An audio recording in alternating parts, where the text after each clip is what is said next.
Baik, perkenalkan saya Sinar Bakti Pangara, NIM 20212060, koas di Departemen Anestesiologi dan Terapi Intensif Fakultas Kedokteran Universitas Udayana RSUD Pesangga. Pada kesempatan kali ini, saya akan mempresentasikan mengenai manajemen NIM, di mana akan dibahas beberapa hal tentang apa itu nyeri, kemudian mekanisme nyeri seperti apa, lalu fisiologi nyeri itu seperti apa, hingga pada penata laksananya nanti. Baik, dimulai dari yang pertama. Apa itu nyeri? Jadi nyeri merupakan pengalaman sensorik dan perasaan emosional yang tidak menyenangkan akibat terjadinya kerusakan aktual maupun potensial, atau menggambarkan kondisi terjadinya kerusakan. Mekanisme nyeri sendiri timbul akibat adanya rangsangan oleh zat analgesik pada reseptor nyeri yang banyak dijumpai pada lapisan superficial kulit dan beberapa jaringan di dalam tubuh. Pengalaman sensoris pada nyeri akut disebabkan oleh stimulus nociceptive yang diperantarai oleh sistem sensorik nociceptif. Sistem ini berjalan mulai dari perifer, melalui medula spinalis, kemudian ke batang otak, talamus, hingga nantinya tiba pada korteks cerebri. Apabila telah terjadi kerusakan jaringan, maka sistem nociceptif akan bergeser fungsinya dari fungsi protektif menjadi fungsi yang membantu perbaikan jaringan yang rusak. Untuk fisiologis nyeri, itu ada 5 rangkaian proses yang terlibat, yaitu transduksi, konduksi, kemudian transmisi, modulasi, dan persepsi. Proses transduksi merupakan konversi stimulus noksis termal, mekanik, atau kimia menjadi aktivitas listrik pada akhiran serabut sensorik nociceptif. Proses ini diperantarai oleh reseptor ion channel yang spesifik. Kemudian proses konduksi merupakan perjalanan aksi potensial dari akhiran saraf perifer ke sepanjang akson menuju akhiran nociceptor di sistem saraf pusat.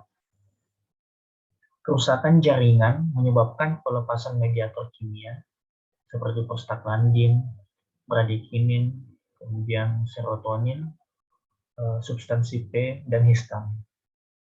Di mana mediator-mediator ini kemudian akan mengaktifkan nociceptor, sehingga terjadilah proses yang disebut dengan transduksi tadi. Pertukaran ion natrium dan kalium terjadi pada membran sel, sehingga mengakibatkan potensial aksi dan terjadinya impulsnya. Lalu kemudian transmisi. Transmisi merupakan bentuk transfer sinaptik dari satu neuron ke neuron lainnya. Potensial aksi dari tempat cedera bergerak dari sepanjang serabut saraf aferen ke nociceptor di medula spinalis. Pelepasan substansi P dan neurotransmitter lainnya membawa potensial aksi melewati celah ke cornu dorsalis pada medula spinalis.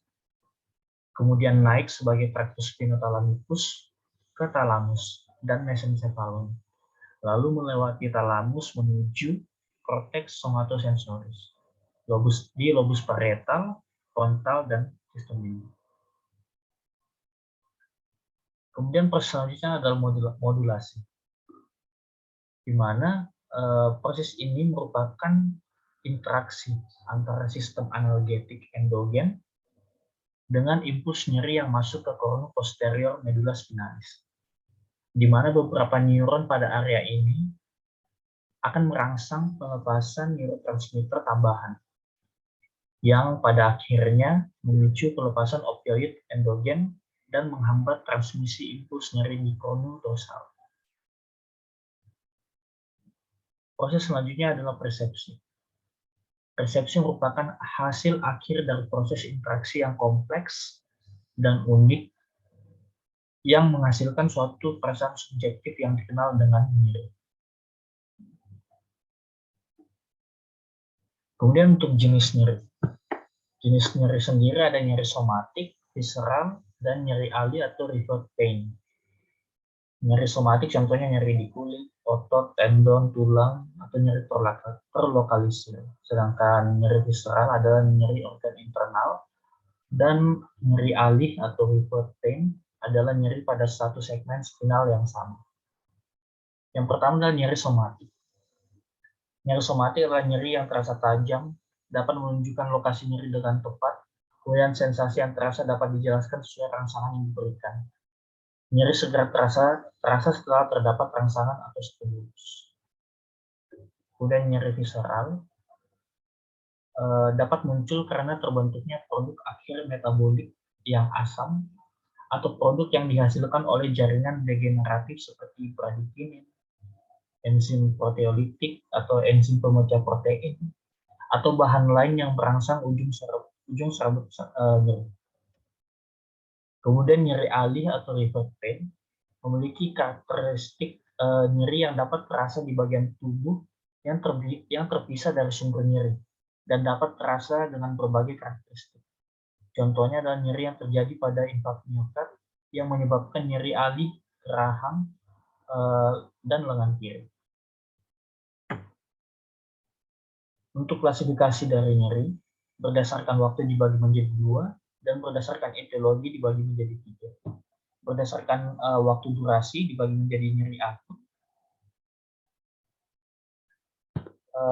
kemudian dan nyeri kronik. Nyeri akut sendiri itu berlangsung dalam waktu kurang dari 3 bulan secara mendadak akibat trauma atau inflamasi atau merupakan tanda respons simpatis. Sedangkan nyeri kronik apabila nyerinya sudah lebih dari 3 bulan. Bisa hilang timbul, bisa terus-menerus, dan merupakan tanda respon parasimpatis. Sedangkan berdasarkan etiologinya dibagi menjadi 3, yaitu nyeri nociceptif, neurogenik, dan psikogenik idiopatik. Di mana nyeri nociceptif merupakan nyeri yang disebabkan oleh kerusakan jaringan, proses penyakit, ataupun fungsi abnormal dari otot atau organ dalam. Kemudian nyeri neurogenik merupakan nyeri akibat gangguan pada jalur sensorik di semua tingkat, mulai dari saraf tepi hingga ke sistem saraf pusat. Dan yang terakhir adalah nyeri psikogenik idiopatik yang merupakan nyeri yang sumbernya tidak terdeteksi. Untuk penilaian nyeri meliputi anamnesis umum dan pemeriksaan fisik dan anamnesis spesifik nyeri serta evaluasi ketidakmampuan yang ditimbulkan oleh nyeri. Di mana ada beberapa pertanyaan yang penting ditanyakan. Yang pertama adalah lokasi nyerinya, kemudian keadaan yang berhubungan dengan timbulnya nyeri, lalu karakteristik nyerinya, apakah nyerinya seperti tertusuk atau terlilit atau tertekan atau nyerinya seperti terbakar, itu penting ditanyakan. Lalu intensitas nyerinya, apakah ada gejala yang menyertai nyerinya, kemudian efek nyerinya terhadap aktivitas, apakah mengganggu atau tidak, kemudian tata laksana yang sudah dilakukan pada nyerinya, apakah sudah didapat atau belum, kemudian riwayat penyakit yang relevan dengan rasa nyeri. Juga faktor lain yang akan mempengaruhi tata laksana pasien. Untuk untuk penilaian nyeri itu ada 2, ada yang unidimensional dan multidimensional. Untuk penilaian unidimensional itu hanya mampu untuk mengukur intensitas nyeri. Cocok digunakan untuk nyeri-nyeri akut. Skala yang biasa digunakan adalah evaluasi pemberian analgetik. Skala asesmen nyeri unidimensional ini meliputi FAS, NRS, dan WBFS. Nanti akan dijelaskan lebih lanjut. Kemudian untuk penilaian multidimensional ini untuk mengukur intensitas dan afektif nyeri atau unpleasantness. Diaplikasikan untuk nyeri-nyeri kronis. Lalu dapat dipakai untuk penilaian khusus, dan skala yang meliputi dari multidimensional ini adalah McGill Pain Questionnaire dan juga pain diary. Yang pertama adalah VAS atau Visual Analog Scale. Ini memiliki kelebihan dan juga kelemahan. Namun untuk cara penggunaannya, ini merupakan skala linear yang menggambarkan secara visual gradasi tingkat nyeri yang mungkin dialami seorang pasien. Untuk kelebihan dari VAS ini sendiri adalah yang pertama, itu adalah mudah dan cepat dipahami oleh pasien.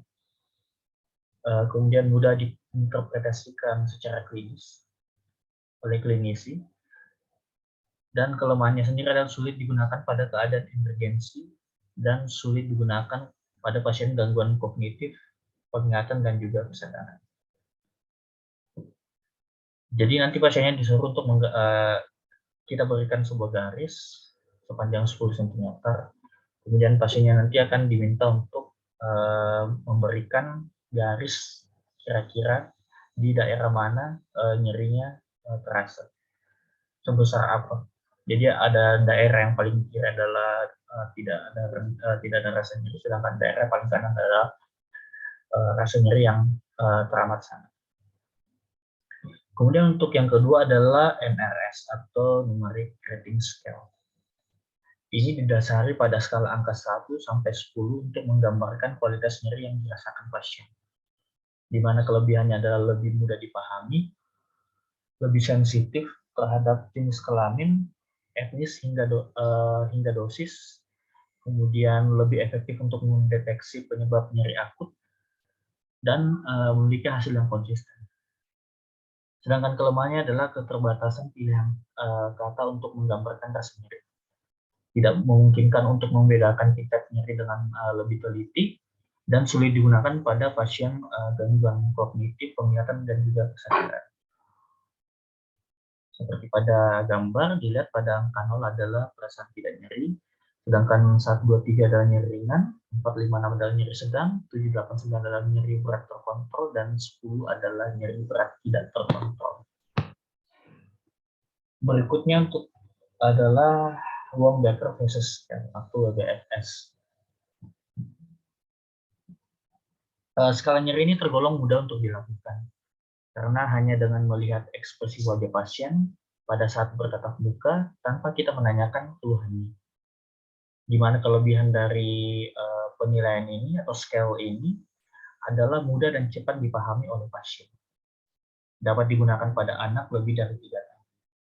Sedangkan kelemahannya adalah membingungkan antara efek menangis dan tersenyum dengan intensitas nyeri. Kemudian hasil bisa lebih tinggi dari skala lain dengan wajah netral tanpa nyeri. Jadi untuk Wong-Baker versus ini adalah penilaian dari ekspresi wajah pasien. Kemudian adalah skala untuk penilaian untuk multidimensional yang pertama, yaitu adalah McGill Pain Questionnaire. Ini untuk memiliki kelebihan. Yang pertama adalah dapat digunakan untuk nyeri kronik yang berubah-ubah. Kemudian deskripsi nyeri lebih tepat dan dalam, dapat membedakan nyeri nociceptif dan nyeri neuropatik. Memiliki versi pendek yaitu short MPQ untuk memudahkan penilaian. Sedangkan kelemahannya itu adalah kompleks, lalu waktu penilaiannya lebih daripada 20 menit, dan pasien diharuskan mengerti kosakata dalam MPQ. Kemudian yang kedua adalah pain diary. Itu memiliki kelebihan yaitu menentukan pola nyeri, dan kelemahan itu yang pertama berpotensi bias dipengaruhi oleh tendensi dan memori pasien, dan item dari pain diary ini memiliki item yang berbeda sehingga sulit mendapat data secara kualitatif. Lalu untuk manajemen nyeri menurut WHO tahun 1960 itu ada 3 step, disebutkan sebagai diagram step ladder, di mana ada yang pertama adalah langkah awal untuk mengatasi nyeri. di mana untuk langkah awal itu hendaknya menggunakan obat analgesik non-opioid. Kemudian langkah kedua atau step kedua, bila masih tetap nyeri, naik tangga atau ke langkah kedua, yaitu tambahkan opioid lemah. Lalu untuk step yang ketiga adalah bila nyeri masih menetap, maka sebagai langkah ketiga disarankan untuk memakai opioid kuat. Di mana pada nyeri akut itu mengikuti langkah tangga ke bawah, yaitu 3-2-1. Jadi dari tangga 3 ke tangga 2 ke tangga 1. Lalu untuk pada untuk nyeri kronik itu mengikuti langkah tangga ke atas, yaitu step 1, step 2 ke step 3. Untuk pilihan obatnya, yang pertama untuk obat-obatan non-opioid itu bisa menggunakan acetyl salicylic acid atau aspirin dengan dosis 500 sampai 1000 mg dengan interval dosis 4 jam dan dengan dosis maksimum 3.600 sampai 6.000 mg. Lalu untuk non-opioid kedua adalah ibuprofen, itu dosisnya 400 mg, interval dosis 4 sampai 6 jam dan dosis maksimum 3.200 mg. Lalu untuk opioid ringan contohnya adalah tramadol, dosisnya 50 sampai 100 mg, interval dosis 4 sampai 6 jam dan dosis maksimal adalah 100 sampai 200 mg. Untuk opioid kuat ada beberapa pilihan. Yang pertama adalah morfin dengan nyeri sedang 0,1 sampai 0,2 mg per kilogram berat badan intramuskular atau subkutan, dan untuk nyeri berat adalah 1 sampai 2 mg intravena, dapat diulang sesuai yang diperlukan. Lalu untuk pepidin, itu dosis intramuskularnya adalah 1 sampai 2 mg per kilogram berat badan, diulang 3 sampai 4 jam. Dan untuk dosis intravenanya itu 0,25 sampai 0,5 mg per kilogram berat badan. Lalu yang terakhir adalah fentanyl. Biasanya pada kasus-kasus pembedahan itu digunakan fentanyl patch. Lalu untuk terapi adjuvannya itu bisa menggunakan kortikosteroid, lalu antikonvulsan, antidepresan, dan juga neuroleptik. Baik, sekian untuk presentasi tentang nyeri secara umum. Sekian dan terima kasih.